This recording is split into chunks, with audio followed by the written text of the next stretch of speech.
John, first of all, I want to thank you for our meeting, for our conversation. It's very valuable for me, and I believe for many people who view this video. Wow. Well, I have to say, Artem, that I'm very honored, and I really appreciate you getting in a plane, then getting in a car, then driving all the way across the U.S. Yes. To come to Santa Fe, New Mexico. It's first time for us, and to Mexico and United States. Well, welcome to New Mexico. Thank you. And welcome to Santa Fe, and I hope that you enjoy your time here. We're going to kind of, I'll make it my business to make sure that we have a good time. Thank you, John. And first of all, I want to ask you about your visit in Russia, to Russia. What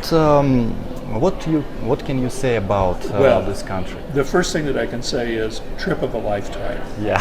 And one of the most amazing trips I've ever had, and it is all because of my partner in Russia. His name is Timur Yagorov. Yeah.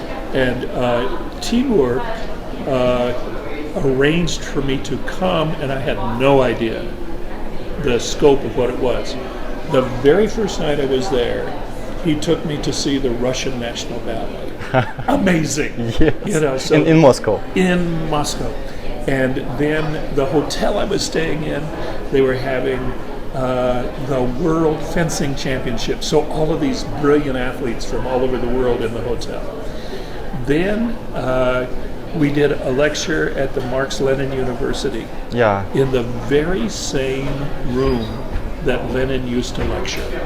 So it was amazing. Yeah. And did all of that. We talked with the Young Presidents Organization. Yeah. We went to another university, which was the School for Higher Economics. And we had a lecture there with all of the HR people from all over Russia, including Siberia. And then I went to see the Bolshoi Opera. Yeah. Amazing, most beautiful thing. So the ballet and the opera, those were two things I've been wanting to see and do all of my life. And then Timur then established a 2-day workshop that we did with the Moscow International Leadership Academy. Yeah. And that was at the Russian School for nuclear research. And so, are you kidding? This was one of the most amazing weeks I've ever had in my life, all thanks to Timur and his family. Yeah. And before this time, have you been in Russia? Only to land and then go somewhere else. Okay. Many years ago, I was in show business. Yeah. And I was in a French rock and roll singers act.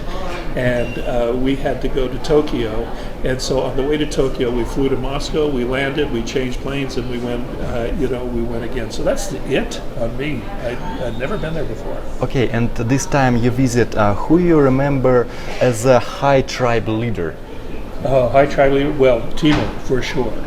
But there are a number of people. He has a woman that he works with whose name is Ludmila. Yeah. Incredible. His wife, amazing. But almost everyone that he introduced me to, he had several people. There's a guy named Oscar, and I don't remember Oscar's last name, but Oscar is the president of the Young Presidents Organization. Yes. Phenomenal guy, big businessman. There was also a beautiful dinner that I had, and I sat and I talked to a number of people. There was a guy from Armenia who happened to be there, who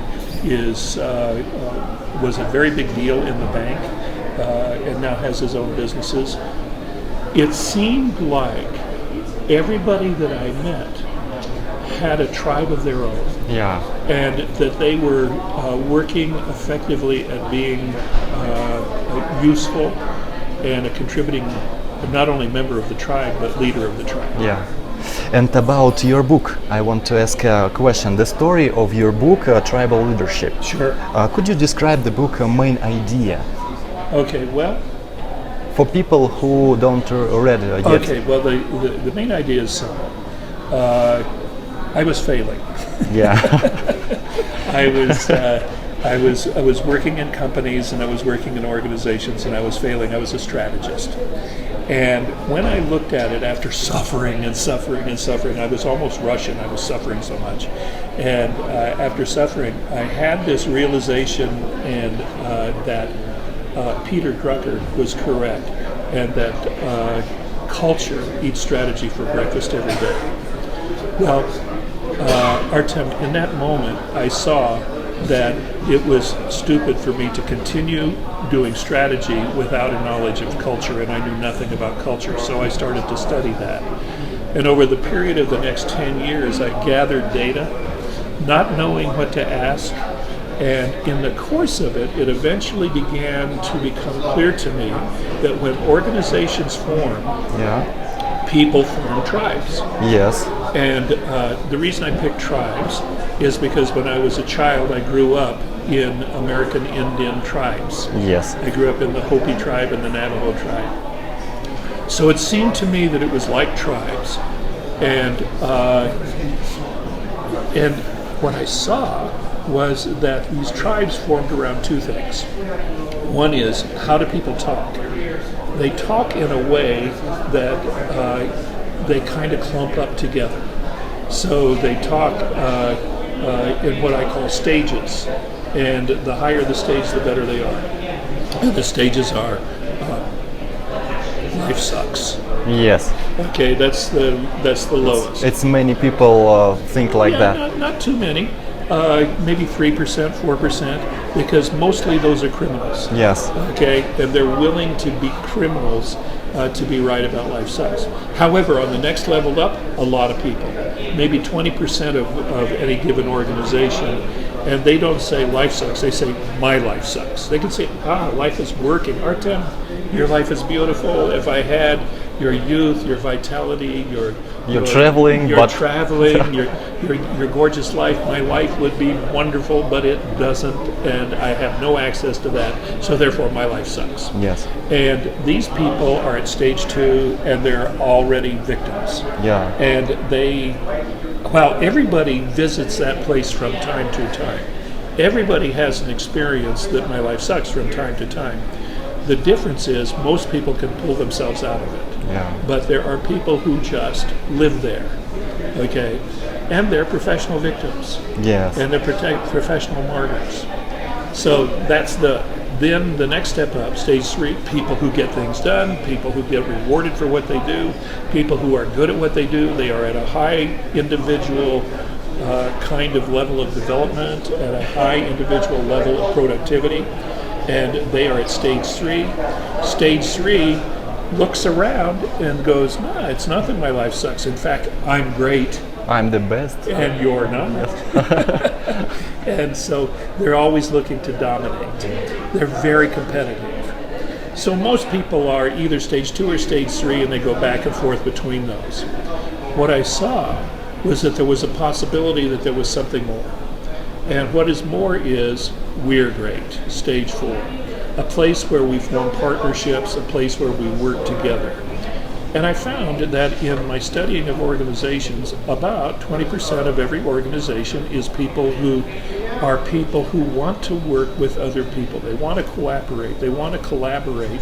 They want to create a win-win situation. Yeah. Okay, so that's stage 4, we're great.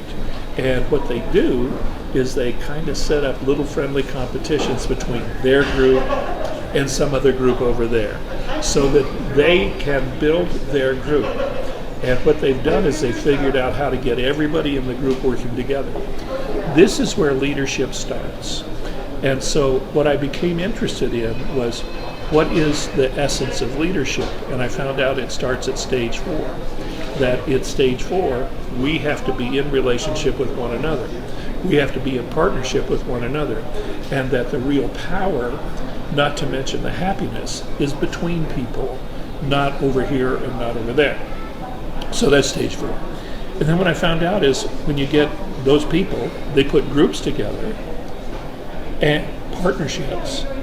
And if we could get a whole bunch of groups together, of a whole bunch of people that talk to each other and we take on a project that can change the world, then we can go to stage 5. So there are 5 stages, and they occur in language, and then they also occur in structure. They occur in the way that we kind of connect to each other. So what I called those connections, I call them tribes.